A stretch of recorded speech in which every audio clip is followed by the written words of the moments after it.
The rain came down in gray sheets across the Apennine foothills, turning the narrow mountain path into a slick ribbon of mud. Private First Class Samuel Hayes pressed his back against the stone wall of the barn, his breath coming in ragged gasps that sent small clouds into the October chill. His uniform, what remained of it, hung in tatters. The right sleeve bore dark stains that might have been blood or might have been the rich earth of these Italian mountains.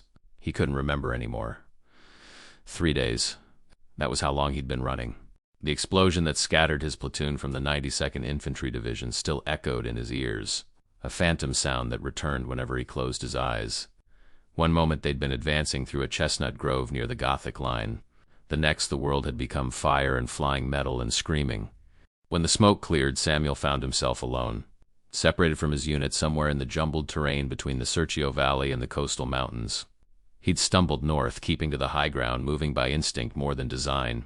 Now he was lost in country occupied by an enemy that hunted men like him with particular fervor. He heard them before he saw them. German voices, sharp and efficient, drifting up from the village below. Samuel flattened himself against the weathered wood of the barn door, every muscle tensed. Through the gaps in the planking he could see the patrol, perhaps 8 men, moving methodically through the narrow streets of what might have been called a town if one were generous. A handful of stone houses clustered around a church with a campanile that leaned slightly to the east. Smoke rose from a few chimneys. Life, somehow, continuing. The patrol moved with practiced precision, weapons at the ready. They stopped at a house, pounded on the door. An old woman emerged, her black dress and headscarf making her look like a crow. The soldiers questioned her in German, their words incomprehensible to Samuel, but their intent clear. She shook her head, gestured emptily. They pushed past her into the house anyway. Samuel's hand went to his hip, but his sidearm was gone. Lost in the confusion of the attack, or perhaps deliberately discarded during his flight, he couldn't recall. His canteen was nearly empty, his rations depleted. If the Germans didn't find him, the mountain cold would finish the job. The barn door creaked open behind him. Samuel spun, his fists coming up, ready to fight or die trying. Instead, he found himself facing a boy, perhaps 12 years old, thin as a winter branch. The boy's dark eyes went wide, but he didn't cry out. He stood frozen in the doorway, a bucket of what might have been feed grain forgotten in his hands. For a long moment they stared at each other.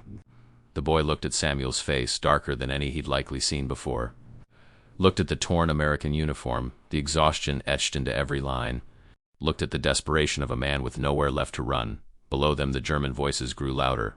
They were moving up the hill. The boy made a decision. He grabbed Samuel's sleeve and pulled him deeper into the barn, past the empty cow stalls toward a ladder that led to a hayloft thick with the sweet smell of dried grass. Samuel followed, too tired to question this strange mercy. They climbed quickly and the boy burrowed into the hay, creating a hollow space, gesturing frantically for Samuel to crawl inside. Then he scattered loose hay over the opening, working with the practiced efficiency of someone who'd done this before. The German voices reached the barn. Samuel heard the door bang open, heard boots on the packed earth floor. He held his breath, pressed into the hay, willing himself to disappear into the very fiber of it. Dust filled his nostrils. He fought the urge to sneeze. "Nips higher," a voice said. "Nothing here. Oberprüfen Sie overall. Check everywhere." The ladder creaked. Someone was climbing. Samuel's heart hammered so hard he was certain they would hear it, that the very rhythm of it would give him away. Through the smallest gap in the hay he could see the top of a German helmet emerge. See the soldier's head turn, scanning the loft. The man had a rifle slung over his shoulder, a cigarette dangling from his lips despite the fire hazard. The boy appeared at the edge of the loft, his young face carefully composed into an expression of innocent curiosity. He said something in rapid Italian, his voice high and unconcerned. The German soldier looked at him, then at the hay. He took a step toward the pile where Samuel lay hidden. The boy spoke again, more urgently this time, gesturing toward the ladder, toward the village below. The soldier paused, seemed to reconsider. Perhaps he was thinking of the houses still to be searched, the kilometers still to be covered before dark. Perhaps he simply saw a child and a pile of hay and nothing worth his time. He turned and descended the ladder. Samuel counted his own heartbeats. 100, 200. He heard the barn door close, heard the patrol move away down the hill, their voices fading into the sound of the rain. Only then did the boy pull back the hay. "Americano," the boy whispered. It wasn't a question. Samuel nodded. His throat was too tight for words. The boy disappeared down the ladder, and Samuel tensed again, wondering if this had all been an elaborate trap. But the boy returned minutes later with a chunk of dark bread, hard cheese, and a ceramic jug of water. He placed them in Samuel's hands with a solemnity that seemed far beyond his years. "Grazie," Samuel managed. It was one of perhaps 5 Italian words he knew. The boy smiled for the first time, a quick flash of white teeth in the gloom. Then he was gone, leaving Samuel alone in the hay with his thoughts and the sound of rain on the roof. He stayed in the loft for 2 days. The boy returned regularly, bringing food, water, a threadbare blanket that smelled of sheep. Each time he approached the barn with elaborate casualness, as if he had legitimate business there, as if he wasn't risking his own life with every visit. They couldn't speak to each other beyond gestures and pantomime, but gradually Samuel pieced together fragments of understanding. The boy's name was something like Marco. He lived in one of the stone houses with his mother and grandmother. His father was gone. The war, Samuel assumed, though whether the man had died fighting for the Italians, been taken by the Germans, or simply vanished into the chaos of occupation, remained unclear. The boy's hands, when he delivered food, were rough with work, the hands of someone who'd become the man of his family far too early. On the 3rd morning, the boy arrived with someone else. Samuel heard the ladder creak under multiple weights and tensed, but the boy's voice came quick and reassuring. "Bene. Good." A man emerged into the loft behind Marco, perhaps 40 years old, wearing the worn clothes of a farmer. His face was deeply lined, burned dark by sun and wind, and his eyes assessed Samuel with the wariness of someone who'd learned not to trust easily. The man spoke to Marco in rapid Italian.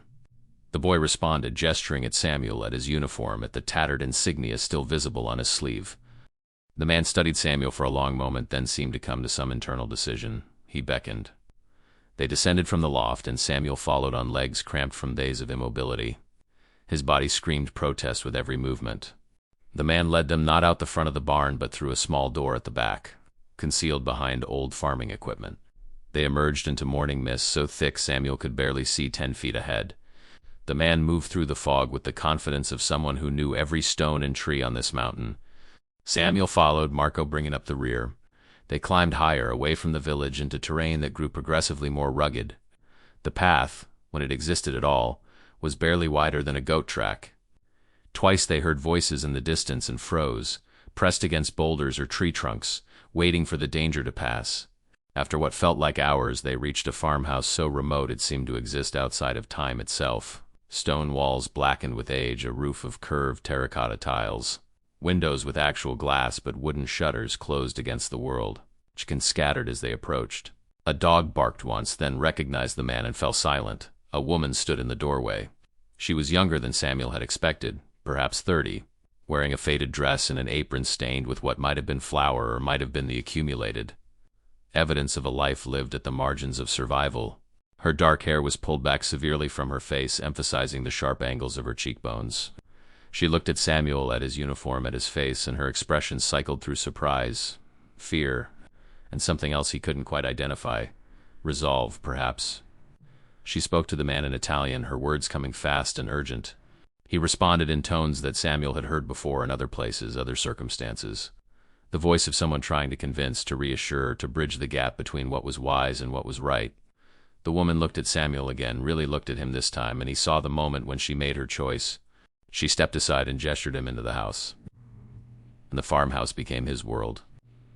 They gave him a small room off the kitchen, barely larger than a closet, with a narrow bed and a single window that looked out over the valley below.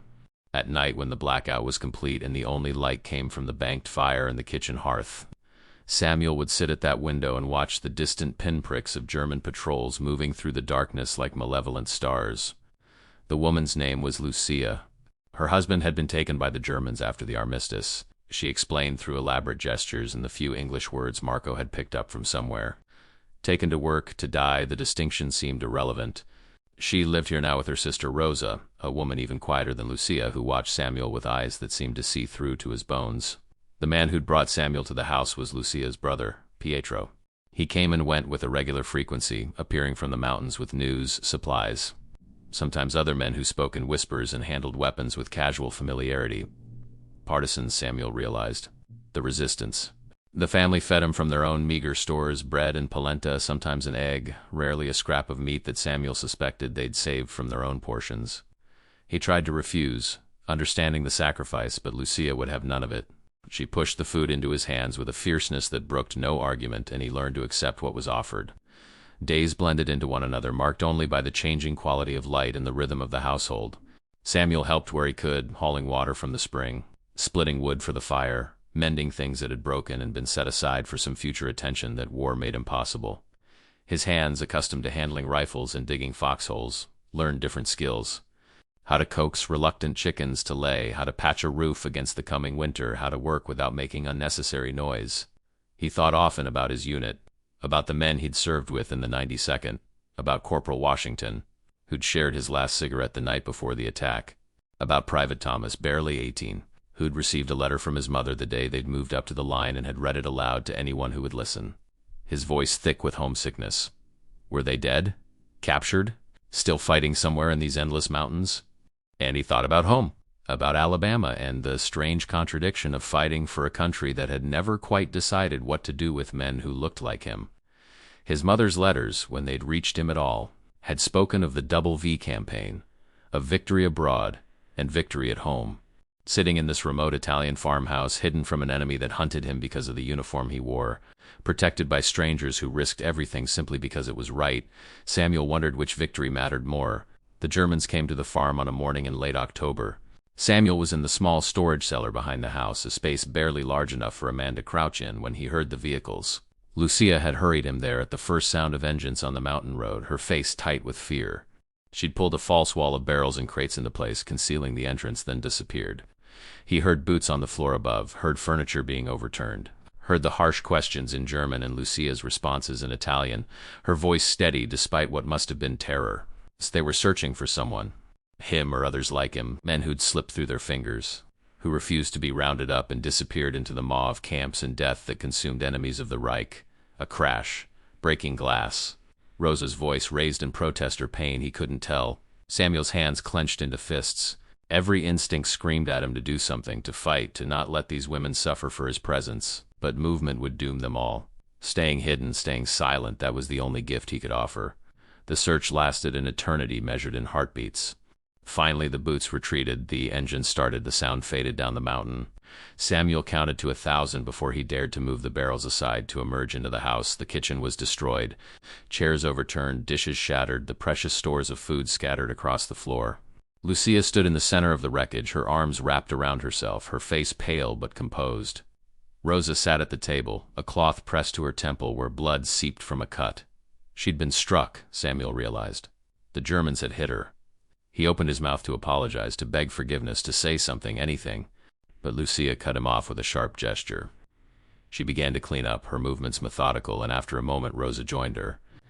Samuel helped, gathering the broken pieces, salvaging what could be saved. They didn't speak of it again. But that night, when Samuel lay in his small room unable to sleep, he heard voices through the wall. Lucia and Rosa speaking in whispers. He couldn't understand the words, but he understood the tone. They were afraid, of course they were. But they weren't sending him away. November brought snow to the high peaks. The war ground on somewhere beyond the mountains, great battles fought over lines on maps that meant nothing to the people living and dying on the ground. Samuel heard fragments of news from Pietro, whose visits became less frequent as winter closed the passes. The Allies were pushing north, but slowly, so slowly. The Gothic line held. Men died for yards of frozen earth. More refugees came through the farm, a secret way station on an underground network that Pietro was apparently part of. A British pilot shot down over the coast who stayed for 3 days before Pietro guided him toward Switzerland. An Italian soldier who'd refused to fight for Mussolini's puppet republic and was now hunted by both Germans and fascists. 2 escaped prisoners from a work camp, so emaciated their clothes hung on them like shrouds. Lucia took them all in. Fed them, hid them, sent them on their way with what little food she could spare, and prayers whispered in a faith that war had tested but not broken. Samuel helped when he could, sharing his small space, offering what comfort he could to men as lost and frightened as he'd been. One of the prisoners was a black man, a corporal from Brooklyn named Lewis, captured after Anzio. When he saw Samuel, his face went through a transformation that Samuel recognized because he'd felt it himself. The shock of finding someone who understood, who shared the particular burden of fighting for a country that measured their worth differently than the white men who fought beside them. They talked through the night, their voices low, speaking truths they'd rarely dared voice even among their units. Lewis spoke of the discrimination he'd faced, assigned to a labor battalion until desperation had forced the army to put rifles in their hands. Samuel spoke of General Amund, their division commander, whose contempt for the black soldiers under his command was barely concealed. They spoke of families back home, of the violence that waited there alongside the supposed freedom they were fighting to preserve. "They think we're going to come back and forget," Lewis said, his voice bitter. "Think we'll just accept things the way they were. But I've seen French soldiers treat me better than my own officers. These Italians here, they're hiding us because we're men, not because of what color we are. How am I supposed to go back to Mississippi after that?" Samuel had no answer. He thought of Lucia and Rosa and Pietro, of young Marco and all the others who'd risked everything. He thought of the German patrol that had searched the farm, that would have shot him on sight or dragged him off to a camp from which few returned. He thought of the contradictions that war revealed, the strange equations of hate and mercy that made no sense when examined too closely. 3 days later, Pietro took Lewis away, guiding him toward partisan contacts who might get him south to Allied lines. Samuel watched them disappear into the morning mist and felt the acute loneliness of being left behind. Winter deepened. The mountains became a frozen fortress, beautiful and deadly in equal measure. Snow drifted against the farmhouse walls, turning the world into a study in white and gray. Food grew scarce. The chickens stopped laying. The last of the preserved vegetables dwindled to nothing. Lucia grew thinner. They all did, sharing portions that would have been insufficient even for one. Samuel argued that he should leave, that his presence was killing them slowly, but Lucia wouldn't hear it. Pietro, on one of his rare visits, explained in broken English that to send him out now would be certain death. The Germans had increased their patrols, desperate to prevent partisan attacks on their supply lines. Every able-bodied man in the mountains was suspect. "You stay," Pietro said firmly. "When spring comes, we move you. Now you stay." So Samuel stayed and tried to make himself useful in ways that might justify the bread he ate. He became adept at stretching supplies, at finding ways to make nothing into something. He taught Rosa a song his mother used to sing, though the words meant nothing to her and his voice carried poorly through the mountain silence. He played simple games with Marco when the boy visited, finding ways to laugh despite everything. On Christmas Eve, Lucia produced a small feast from somewhere. How she'd managed it, Samuel couldn't imagine. A scrawny chicken roasted with herbs, potatoes, precious and rare. Wine that tasted of earth and sun in better times. They sat together at the kitchen table, the four of them and Marco and Pietro, and ate slowly, savoring every bite. Lucia raised her glass in a toast, speaking in Italian. Pietro translated. She says, "We are family tonight. War makes us family. We remember those who are gone, and we hope for those who will come again." They drank. And Samuel felt tears on his face, surprising and undeniable. In this remote farmhouse, surrounded by people he'd known for barely 2 months, he felt something he hadn't experienced since leaving Alabama. He felt seen. Not as a black soldier, not as a problem to be managed or a tool to be used, but as a man. Simply a man, worthy of protection for no other reason than his humanity. Spring came late to the mountains. When it arrived, it brought news that traveled through Pietro's partisan networks like electricity through wire. The Allies were moving again. The Gothic line was breaking. The Germans were in retreat, fighting savage rearguard actions, but retreating nonetheless. Pietro arrived at the farm on an April morning when the snow had finally melted from the lower slopes and the first wildflowers were pushing through the earth. He brought another man with him, younger, wearing the remnants of an American uniform under a civilian coat. Staff Sergeant Coleman, he introduced himself, from the 370th Infantry Regiment. "We're organizing," Coleman explained. "Getting our boys back to the lines. You interested in returning to duty?" Samuel looked around the kitchen. At Lucia, who'd saved his life. At Rosa, who'd taken a German rifle but to the head rather than betray him. At young Marco, who'd hidden him in a hayloft when he could have earned favor with the occupiers by turning him in. "How?" he asked. "Partisans will guide you to a safe area. Then we make contact with advancing units. It's dangerous, but everything's dangerous. At least this way you get to finish what you started." Samuel nodded slowly. Of course he would go. He'd been a soldier before the explosions scattered his unit, and he was still a soldier now. The uniform might be in tatters, but the duty remained. That night Lucia prepared his pack. Bread hard as stone but sustaining. A small flask of wine. A wool scarf knitted by Rosa during the endless winter nights. She pressed these items into his hands with the same fierce protectiveness she'd shown since the beginning. "You come back," she said in careful English. "After war you come back," Samuel promised, though he knew how little promises meant in wartime. They left before dawn, a small group now. Samuel, Coleman, 2 other black soldiers who'd survived on mountain generosity, and Pietro and 3 of his partisan fighters. They moved through terrain Samuel had come to know over the months, though he'd never traveled far from the farm. The mountains were still deadly, still occupied, but the Germans were pulling back, consolidating for a last stand in the Po Valley. Twice they had to hide from patrols, pressing themselves into the earth while enemy soldiers passed within yards. Once they heard the distant crack of small arms fire, a battle somewhere in the valleys below. But they moved with the expertise of men who knew every track and trail, and the mountains that had hidden them now helped them escape. On the 3rd day they reached partisan-controlled territory. From there, motorcycle couriers took them south, racing along damaged roads, weaving through rubble and past burned-out vehicles until finally they saw American positions ahead. GIS in olive drab dug in around a small town whose name Samuel never learned. He identified himself to the sentries, gave his unit and serial number, explained his months away from the lines. The captain who debriefed him was skeptical at first until Coleman corroborated the story. There were dozens of them, Coleman explained. Maybe hundreds. Black soldiers from the 92nd and 370th scattered during combat, hidden by Italian families, preserved by people who owed them nothing. You're lucky, the captain said. Most men separated from their units don't make it back. Lucky. Samuel turned the word over in his mind. Was it luck that had led him to Marco's barn? Luck that Lucia had chosen mercy over safety? Luck that these strangers had treated him with the dignity his own army often denied? No, it wasn't luck. It was something else. Something that defied the easy categories of race and nation that the world insisted on. It was the stubborn insistence that even in war, especially in war, some things mattered more than survival. Some things were worth dying for. He rejoined his unit 2 weeks later after processing and medical evaluation and the bureaucratic machinery of an army that hadn't quite known what to do with the sudden reappearance of missing soldiers. The 92nd was preparing for the final push, the last battles of a campaign that had cost so much. Samuel fought through those final days with a strange detachment, as if he were watching himself from outside his body. He performed his duties, followed orders, advanced when told to advance. But part of him remained in that farmhouse, in that small room with the window overlooking the valley. When Germany surrendered in May, Samuel was on the outskirts of Genoa. The city erupted in celebration, Italians pouring into the streets to embrace their liberators, to hang flags from windows, to ring bells that had been silent through years of occupation. He stood on a street corner and watched the joy, and thought about how little the people celebrating knew about the price others had paid for this moment. He received orders to return to the States in July before he left. He tried to find the farmhouse again, but the mountains defeated him.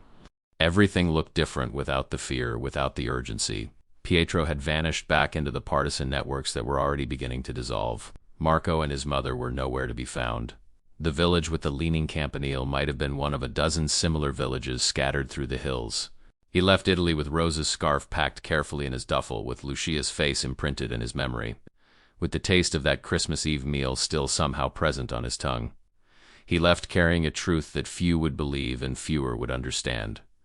Years later, after he'd returned to Alabama, after he'd struggled to readjust to a country that wanted to forget black soldiers had fought at all, after he'd marched in Montgomery and sat at lunch counters in Birmingham and raised children who grew up in a world fractionally less cruel than the one he'd known, Samuel would tell the story. Not often. The war wasn't something he spoke about casually, but sometimes to his children or to the young people who asked what the fight had been about, what had driven him to risk everything, he would speak of Italy. He would tell them about the boy who'd hidden him in the hay, about the woman who'd fed him from her own plate, about the family who'd chosen to see a man rather than a uniform or a skin color.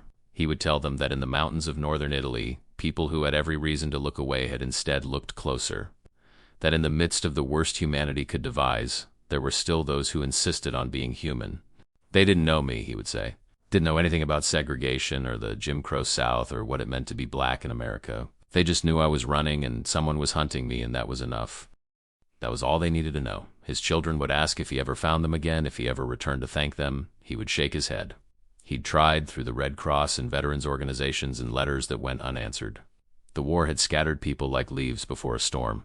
Lives that had intersected so profoundly in those desperate months had diverged again, each following separate currents into whatever future awaited, but he carried them with him. Lucia and Rosa and Pietro and young Marco, the family that had claimed him when his own nation barely acknowledged him. They lived in his memory, vivid and immediate, a reminder that the world was more complicated than the simple stories people wanted to tell about heroes and villains, about us and them. Sometimes, late at night, when sleep eluded him, Samuel would stand at a window and look out at whatever version of the valley lay before him, and he would be back in that farmhouse watching the German patrols move through the darkness below. He would feel again the weight of bread pressed into his hands, the roughness of Rosa's scarf, the fierce protectiveness in Lucia's eyes. And he would understand, as he'd understood on that snowy Christmas Eve, that they'd saved more than his life. They'd saved his faith in the possibility that people could choose better than their circumstances demanded. That mercy wasn't naive or foolish, but was instead the most radical act available to those without power. They'd saved him, those Italian strangers, in ways they would never know. And though he never saw them again, though the mountains kept their secrets and the war buried its truths beneath layers of official history that barely mentioned black soldiers at all, Samuel Hayes knew what they'd given him. They'd given him proof that even in the darkest valleys, light could persist. That even when the world demanded cruelty, individuals could insist on kindness. That family wasn't just blood and nation wasn't just borders, but rather something you chose, something you built in the space between fear and hope. He carried that knowledge through the rest of his life, through every struggle and setback, through every moment when the world seemed determined to crush the possibility of change. And when his children asked him what he'd fought for, what the war had meant, he would tell them about a farmhouse in the mountains, and the strangers who'd shown him what freedom actually looked like. Not the freedom of flags and anthems, but the freedom to be fully human, to be seen and valued not for what you could contribute to someone else's cause, but simply for existing. The freedom to be safe in the world. To be protected not because you'd earned it, but because protection was every person's due. That was the Italy Samuel Hayes remembered. Not the battlefields or the mud or the frozen mountains, though those were real enough, but the kitchen table on Christmas Eve, the warmth of the fire, the simple act of breaking bread with people who'd decided that his life mattered. And in remembering and telling the story to anyone who would listen, he kept faith with those who'd kept faith with him. He ensured that their names, even if he couldn't recall them precisely, their faces, even as they blurred with time, their choices, crystal clear and undimmed by the years, would live on. Because that was what you did for family. You remembered, you told their stories. You made sure the world knew what they'd done, even if the world had never bothered to ask. And in an unmarked grave somewhere in the Apennine foothills, if such a place existed. If Lucia or Rosa or Pietro or Marco had met the fates that war so often dealt to those who dared to be decent, Samuel hoped they knew. Hoped they understood that they hadn't just saved one soldier from Alabama. They'd saved the possibility that saving was worth attempting, that the risk was worth taking, that mercy was its own reward. That was the story Samuel Hayes told, and it was true in the ways that mattered most.